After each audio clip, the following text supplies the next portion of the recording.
오는 15일은 광복 76년이 되는 날입니다. 나라 잃은 백성들의 고통은 극심했고 해방의 열망은 깊어갔습니다. 일제는 교회를 회유했습니다. 민족이니 독립이니 하는 정치적 행위만 하지 않으면 예배와 포교의 자유는 무한 허용하겠다.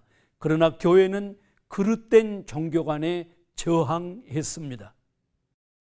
당시 독립운동은 가장 예민한 정치적 행위였지만 기독교 신앙은 예배와 포교만이 아니라 하나님의 뜻을 온 세상에 펼치는 총체적 삶을 가르치기 때문에 나라 잃은 백성들이 나라를 찾겠다는 독립운동이야말로 가장 신앙적인 행위였습니다. 그래서 한국교회는 독립운동의 최일선에 섰고 많은 희생을 치루었습니다.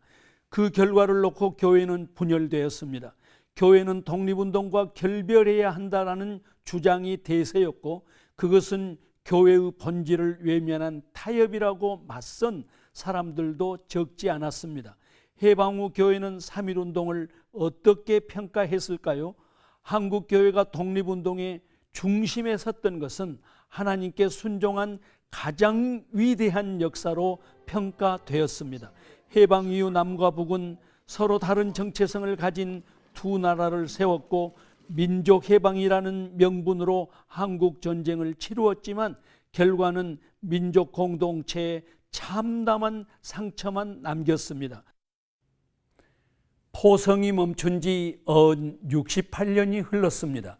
남과 북은 적대적 체제 경쟁을 하면서 적개심을 키워왔지만 한편으로는 상호 공존을 통한 평화 통일을 위해 끈질기게 노력했습니다. 그 과정에서 우리는 아주 중요한 역사적 진실을 깨닫게 되었습니다. 남과 북은 힘의 우위를 통한 흡수 통일이 불가능하다는 것을 알게 되었고 서로 다른 체제를 인정하고 상생의 길로 나아가면 반드시 평화 통일의 날이 올 것이라는 확신도 얻게 된 것입니다. 올해는 문재인 정부 마지막 해입니다.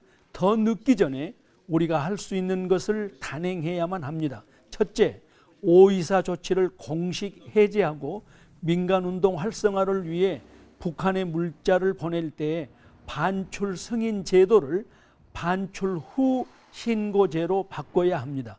둘째, 금강산 관광과 개성공단은 유엔의 대북 제재 이전에 남북 간에 이미 진행된 사업이므로 독자적으로 재개를 선언해야 합니다. 셋째, 북미 북일 수교가 속히 이루어지도록 주선하고 북한에 대한 유엔 제재를 최소화하도록 노력해야 합니다. 이런 생각은 냉전 시대에는 국민적 공감을 얻기 어려웠습니다. 그러나 시대가 바뀌었습니다. 역사의 골든타임을 놓치면 민족의 미래도 놓치게 됩니다.